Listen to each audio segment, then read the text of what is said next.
It's my feel-good breakfast show.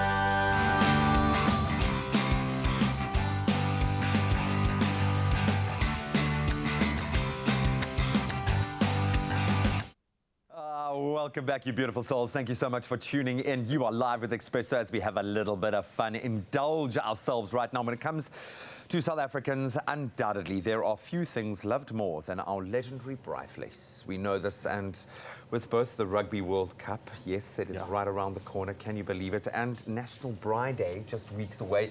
We couldn't contain our excitement any longer. We just had to do it. Introducing lamb and mutton, South Africa Chef John Hall, a.k.a. Yes, the Bearded Chef, is here to represent, and last but certainly not least, the delicious recipe we're going to be preparing today. The whole thing, a whole sheep's rib, requiring only a few staple ingredients. An excellent way to show off the quality of our award-winning local lamb. We have some of the best in the world. You want to work with that. And the nice thing is it's not going to break the bank as well. Without further ado, my friend, let's get cooking. Thanks very much. You sold yourself out here when you said it's all about the meat. We were like, okay, then you've got to get in here and you've got to cook. I love this, dude. Always, when I look at an ingredients list to wrap my head around it, when you see only three kind of staples going into it, you know the quality of the produce is key. Is there anything better when you see it in all its glory before and after?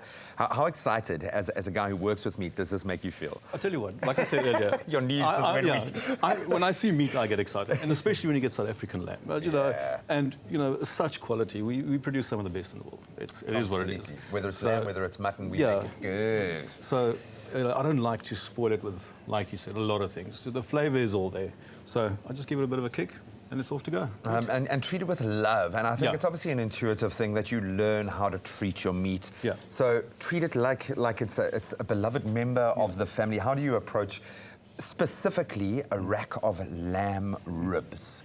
And this is a very inexpensive cut of meat, surprisingly enough. When you think of the beautiful fats that are there, you've got the bone. It's a beautiful balance within the kind of overall picture of where you're getting the meat from. But what's key with a rib cut specifically? You know, it's such a lovely combination of bone and meat and fat. So I just want to get some, nice ingredients in there, simple ingredients, and let the meat take over, and then you break it up and you eat until your elbows, and when you're dirty, then you know it's good. and you clean your meat. So you don't want to spoil this. This is absolutely such a beautiful cut of meat. So, and I see you've scoured the fat. So as you kind of start to work your magic here, so we don't run out of time. I think it's worth noting that we are very proud of the fact that we've got brilliant lamb and mutton. And I think lamb and mutton South Africa, supported by the red meat industry of South Africa, because we are part of one big family. And it spreads beyond just restaurants, but to foodies, to every person that's buying, but also the farmers, the guys that are creating this incredible produce. It's worth thinking about that. And did you know that lamb is actually a health booster, which I didn't know? Nutrient-dense food product, high in iron, very good quality proteins as well. I think vitamin B12 in there. And the lamb ribs, which was quite surprising to me, actually more affordable than other popular cuts like the chops or the leg of lamb, which is probably the big go-to. But around a braai, you want a rib. You want to be able to cut it up and feed as many people as possible. And you know how versatile these things are, because you pop them in the pressure cooker, and take them out and just brown them on, and then pop them with a marinade, or stand rib. I don't know if you ever tried those standing ribs onto the fire, like the Argentinian. That is beautiful. So a simple dish. You want to hit it with some olive oil, get it on there, good clunk of olive oil. And you want to start on the bone side, and then just work your way all the nooks and crannies. And you're massaging this literally to every little nook and cranny. You see, I'm enjoying this. Lovingly, man. I think we're playing the wrong music. This rock music. We might need to put in a little bit of bit of R&B. Can we work in something a bit more romantic there? I think it's worth noting, because we are very, very conscious of what goes into our bodies and where it comes from, and free of added hormones, fed purely off the land, something you would know firsthand. Definitely. As I said, vitamin B12, iron, beautiful staples in our diet. To be able to get it from something that tastes this good is really, really cool. And South African lamb, much richer and higher in natural flavour because of our local stock roaming freely, being fed on grass and shrubs, our particular kind of nutrients that our foliage offers. So, I mean, you've got almost a perfect storm for creating the perfect meat. Yeah, so just want to take you through this. So I heat it with some wet ingredients first. And then, like we said earlier, keep it simple. Pepper, salt, nice coarse salt, because you want this to, take out all the moisture.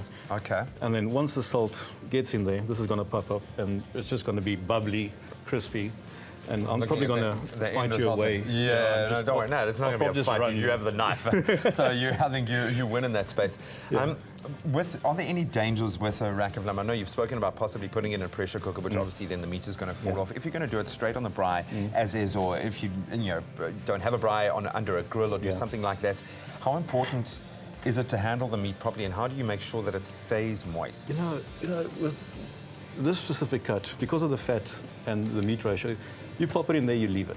This can't go wrong. It's going to render. It's foolproof. It's just going to keep. Yeah, it's going to render and keep going. Rejuvenating. The longer you put it in there, the better it's going to get. It's going to lose a bit of fat, but that's it. So it becomes a battle of fighting your urges to take it out and eat it. Yeah. Would you need to rest this kind of meat in the same way that you would a cleaner cut, like a fillet or a steak or something, or how does it need the life cycle of the braai? No. I don't think it reaches the plates. You're on the braai. Yeah, I was going to say, it's an entree. It's an entree, man. It's a braai entree. It's a braai entree, so it doesn't even reach the plates. You cut it up and you have it off the braai. That's the best. You can play around with it. What I love to do is you cut it up, get a bowl of hummus. I'm being naughty now, and you roast some almonds. So you dunk this thing in the hummus, dunk it in the almonds, and just dunk it in your face. And live off that. You live off it. And just live off it. It's in fact, no one even awesome. needs to know that you were cooking it in the first place. It could be the braai's gift to himself. It looks spectacular. We're going to get this guy under some intense heat while you take a quick look at how we treat this beautiful cut of meat. Wow.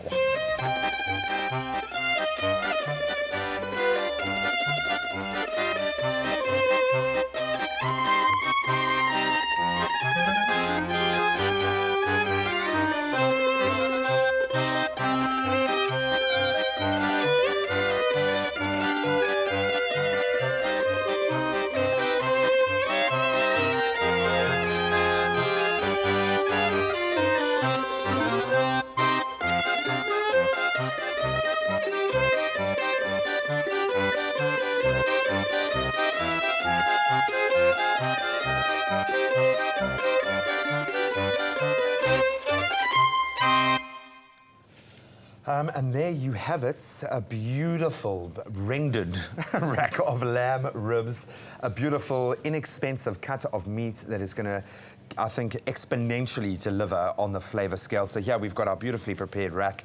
You've scoured the fat there just to give it a bit more opportunity to breathe. But as you say, this just goes under the grill on the braai and Bob's your uncle. There you do. Done.